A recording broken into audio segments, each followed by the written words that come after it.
Welcome friends. और एक video लेकर मैं आपके सामने पेश हुआ हूँ। ये देखिए, ये वीडियो है। इसमें हम कुछ ऐसा बोलेंगे कि जैसे हम बोलते हैं कभी कभी कि मुझे लगता है। जैसे हम कभी हमारी सोच बताते हैं, या हम बोलते हैं कि भाई आप क्या आपके मन में चल रहा है, आप क्या कहना चाह रहे हो। या कभी कभी आप ऐसा बोलते हैं कि भाई ऐसी मेरी धारणा है, ऐसा ऐसा यानी मेरे दिल में चल रहा है। तो ये एक बात हो गई। और दूसरा हम ये बोलते हैं कि मुझे लगता है, मतलब उसको कहीं ना कहीं इमोशनली, सेंटिमेंटली, या उस कुछ भावनाओं के तहत, कुछ जज्बातों के तहत उसे लग रहा हो। तो ऐसी दो प्रकार की चीज़ें हैं, वो कैसे हम एक्सप्रेस करेंगे। अब देखिए, सेंटेंस कैसा है, मुझे लगता है। अब इसके लिए हम दो प्रकार से हम बोल सकते हैं। मुझे लगता है, आई थिंक और आई फील। अब थिंक का इस्तेमाल आप तभी करोगे जब आप दिमाग से बोल रहे हो, या दिल से, यानी दिल से ना बोल के आप दिमाग से, यानी आप एक आपकी एक राय व्यक्त कर रहे हो कि मुझे ऐसा लगता है। लेकिन आप फील, FWL, फील का इस्तेमाल आप तब करोगे जब आपको शारीरिक रूप से आपको लगता है, या आपने कुछ फील किया है, आपको कुछ ऐसे जज्बातों की एहसास हुआ है, तो आप उसको फील का इस्तेमाल कर सकते हो। देखिए, अब सेंटेंस कैसा है, मुझे लगता है मैंने गाना गाना चाहिए। अब मुझे लगता है मैंने गाना गाना चाहिए, एक आम धारणा, एक राय है, उसे लगा है। तो कैसे बोलेगा कि I think I should sing a song. देखिए, I think I should sing a song. मैंने बोला कि चाहिए जहाँ पर आएगा वहाँ पे शुड का आपको इस्तेमाल करना है। उसके बाद दूसरा सेंटेंस लेंगे हम। यहाँ पर देखिए कि मुझे लगता है वह दुखी है। ये देखिए,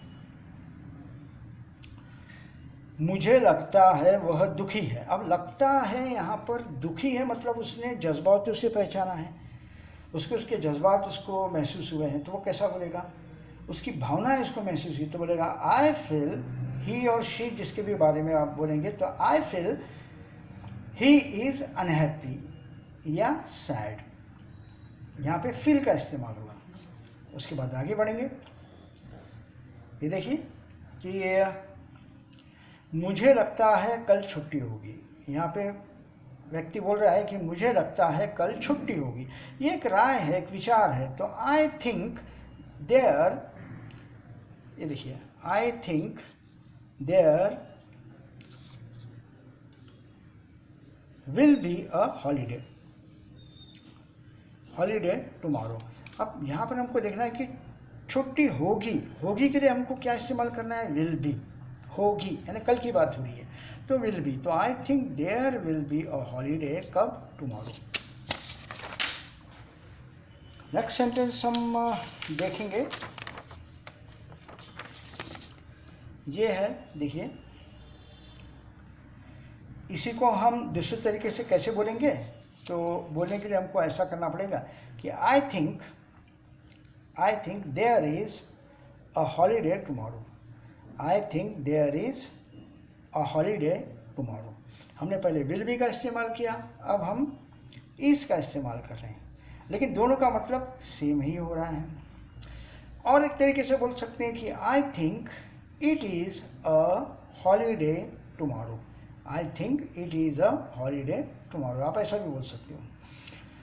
और एक तरीके से आप इसको बोल सकते हैं कि I think it will be, यहाँ पे विल है, I think it will be a holiday tomorrow, आप ऐसा भी इसको बोल सकते हो। उसके बाद नेक्स्ट सेंटेंस हम लेंगे। देखिए, यहाँ पे सेंटेंस है, मुझे लगता है वह नहीं आएगा या नहीं आएगी। तो मुझे लगता है वह नहीं आएगा।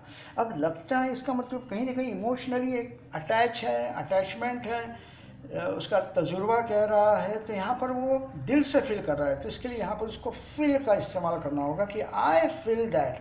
दैट इस्तेमाल करें या ना करें, आई फील ही और शी, जो भी आप लीजिए, I feel she will not come, she will not come. अब यही सेंटेंस अगर दूसरे ढंग से कोई बोल रहा है कि मुझे लगता है वह नहीं आनी चाहिए या नहीं आना चाहिए। उसका दिल बोल रहा है या उसका दिमाग बोल रहा है कि भैया वो यहाँ पर नहीं आना चाहिए, तो मुझे लगता है इसके लिए आपको इस्तेमाल करना होगा आई थिंक ही और शी ले लीजिए, शुड नॉट कम। अब मैंने आपको चाहिए के लिए बोला, आपको शुड का इस्तेमाल करना है, तो I think she should not come, वो नहीं आनी चाहिए, आना चाहिए। उसके बाद और देखिए कि यहाँ पे फ़र्क क्या होता है। तो हमने देखा कि लगता है मन से, विचार से, यानी अगर कोई बोलता है कि मुझे लगता है, लेकिन वो मन से, विचार से, मन का मतलब यहाँ पर मेरा कहना था कि अगर बुद्धि से बोल रहा है, अपने दिमाग से बोल रहा है, उसके विचारों से बोल रहा है, तो आपको थिंक का इस्तेमाल करना है। और लगता है आपको शरीर से कुछ एहसास हो रहा है कि I am feeling unwell, I feel unwell, यानी अच्छा नहीं लग रहा है, तो उसके लिए शरीर से या भावनाएं, जज्बातों से अगर आप कुछ बोलना चाह रहे हो, तो आपको FEEL फील का आपको इस्तेमाल करना पड़ेगा। आई थिंक दैट की, दैट मतलब कि उसका इस्तेमाल कर भी सकते हो, आई थिंक दैट या आई फील दैट या आई थिंक आई फील, आप जैसे भी चाहो ऐसा बोल सकते हो। तो दोस्तों ये था हमारा और एक वीडियो। अगले वीडियो के साथ फिर पेश हो गए। तब तक के लिए ज़्यादा से ज़्यादा अपने दोस्तों के बीच मेरे वीडियो को शेयर कीजिए, लाइक कीजिए, सब्सक्राइब कीजिए, और जहाँ तक हो सकता है बेल आइकन प्रेस करके, बटन को क्लिक करके ज़्यादा से ज़्यादा मेरे नोटिफिकेशंस को आप अलाउ कर सकते हैं। और अगर आपका साथ रहा तो मैं ऑनलाइन भी आपसे अटैच होना चाहूँगा। और जहाँ तक जो चार्जेस वगैरह जो है, तो मेरी कोशिश तो यही रहेगी, मैं दिल से चाहता हूँ कि आपको इंग्लिश सिखाऊँ। तो मैं पैसों के पीछे तो जाने वाला हूँ नहीं, मैं कोशिश यही करूँगा कि मैं ज़्यादा से ज़्यादा आप लोगों की कैसे काम आऊँ। तो आज के लिए इतना ही, मिलेंगे फिर कभी। Thank you for watching, thank you.